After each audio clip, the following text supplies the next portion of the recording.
All of a sudden, we hear No Chance in Hell again. Wait a minute. It's the future Secretary of Education herself, Linda McMahon, showing off that charisma by saying, Triple H, you're right. There won't be a triple threat match tonight. There won't be a triple threat match at WrestleMania. It's like, come on, Linda. You're a McMahon.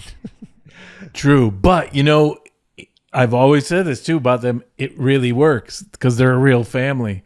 And, there's it's real in the weirdest way where it's like, where you can imagine you're with someone who's like, why is this woman's not an actor? Who is she? Oh, it's really the wife. It just makes it just mixes that odd, that oddness that's part of like kayfabe, or if you watched a football game and suddenly they were talking to the owner in between and they're mush-mouthed or something and like, what? He's, you know what I mean? It doesn't all, and not everyone's polished. So there's just like something I enjoyed in that moment that exactly, she would come out here like, because she has real power because she's his wife and we don't know, and they, all that shit. Yeah.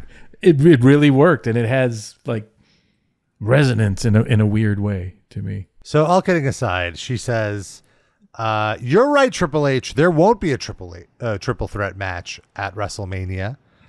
This McMahon, meaning herself, is making the decision that it will be a fatal 4-way elimination match against Big Show, The Rock, and this man for one night only, Mick Foley.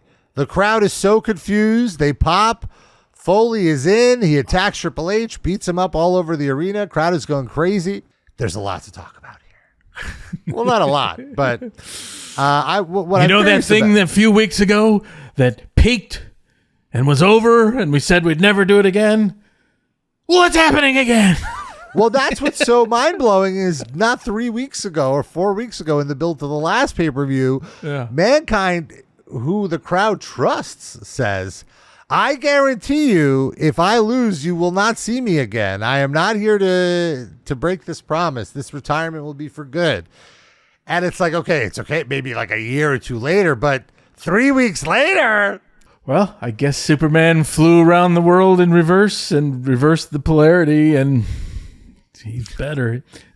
Well, here's a few things. Again, always saying. Yeah, like what do you remember about this time? Here's possibilities of like, it could be a 4-way, it could be this, we could go with this. And what was good about like, advancing this is you could have this match tonight. And again, sometimes it's better these convoluted matches, because when they pull them off, and you'd have to say number one star again was like Triple H. Yeah. You know what I mean? It could be the drizzling shits, but it's like, that match was really good. And it really created more intrigue continuing forward. Sometimes, like you said, you're like, we're giving them this pay-per-view match. It doesn't have to peak, especially when you have a 3-way and all this weird shit. And it's kind of like, if done properly, it's like, no, it's actually more intriguing what's going to happen, but you can't run out of that. But I remember Jericho was going to maybe be in the 4-way. There's just like a lot of things going on. How about this? How about that? How about this? And then I think from like Mick, I think it was more about like maybe a health thing or whatever, or things that are I don't know about, but it kind of was presented like Foley can come back and do one. So it's like, okay. And then just work towards that and plugged it in, So do you know like when this was decided? Because I imagine it had to have been after SmackDown, but maybe before SNL, because like you had the 4 main eventers at SNL before that was announced as the main event, right?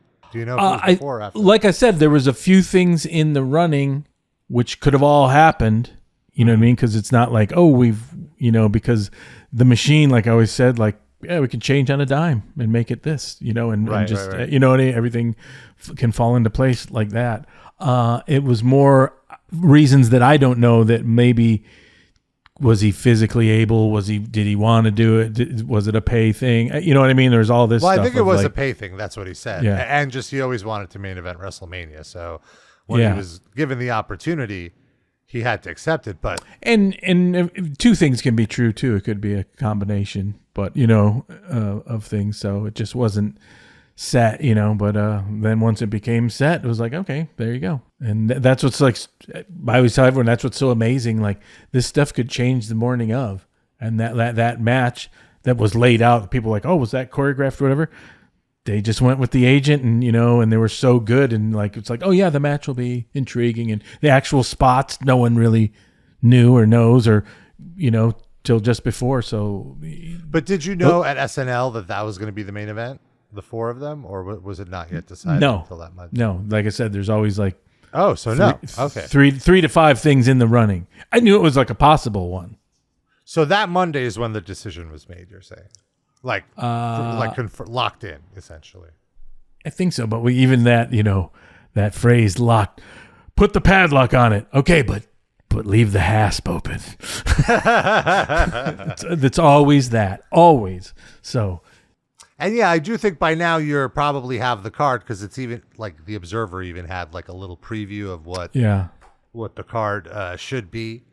And you got to remember, sometimes even Vince would like, okay, that's what it's going to be, but I'm not going to tell anyone till later or whatever, so there's all those kind of shenanigans. So, believe it or not, even though it seems like in your mind or whatever, like that's the biggest priority, a lot of times it wasn't, because those players, it was more about like, okay, who's going to go over what they're negotiating between themselves, but they were all so good, you knew it was going to be good, so you kind of didn't have to worry about it a lot, you know what I mean? And really, as far as switching, like, it's now this. If it would have been Jericho, it was more like, okay, give it to the announcers and the graphics will do it. It wasn't, does that make sense? It wasn't like as... Yeah.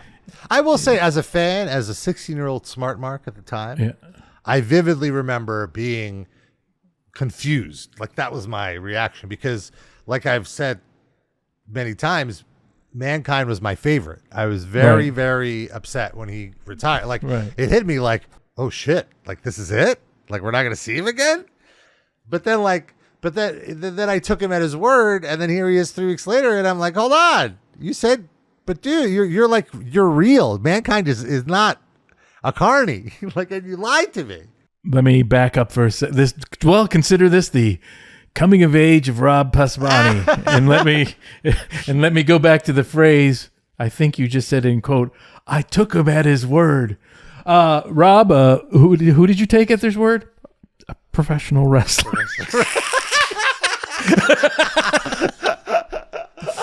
Rob's upset. Something he saw in wrestling didn't quite. There was some shenanigans involved, I guess. Someone went back on their word. Well, I think Dave Meltzer was a little more angry than I was. Sure. But, he said, for all the Terry Funk retirement jokes, he at least was out of action 17 months the first time. Something like that. And that Mankind, Mick Foley destroyed his own credibility after saying how important it was to him and the credibility of one of the 10 greatest interviews in the history of the business, which was that interview he gave before No Way Out. Sure. I think that's a little example. History will show nobody really cared. Of course. Yeah. For like 2 weeks, though, it was like, what? How could this be? I remember, how many times did Flair cry at some sort of retirement thing through the decades? Like 40? It's kind of amazing. This is a turning point. Like this moment right here, like we're saying, everything is so hot. Everything is working. This is where like, the crowd is starting to be like, wait a minute. Like this is the wait a minute moment. Yeah. And it really peaks at WrestleMania itself with that. You're right. Which we'll get to. Yeah, you're right. It's tough. There's got to be, because it's more like feed the furnace, furnace. Like, keep doing it.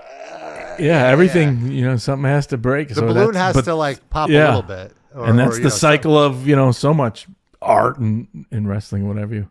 Slayer farewell tour, except for festivals. Right. Even Slayer waited 2 years before they came back, all right? Yeah. Not a month. Yeah, although I think I would have enjoyed that better. That would have been great. That would have been great. Just like complete farewell tour and then, feedback guitars, goodbye. And then like, that's in 3 weeks from now, Slayer at something fest. Well, how about Kisses? Kisses went on 3 years. I think it finally sort of fizzled. Yeah, now it's done. Now I think they're not playing again. We'll see though. Yeah, Black Sabbath one seemed final because he can't. Yeah, I just walk think around. But we'll see. if he's physically able, they will do more shows. Like if he somehow recovers, which we're rooting for you, Ozzy. All right, folks. Well, we're 3 shows away from WrestleMania 2000.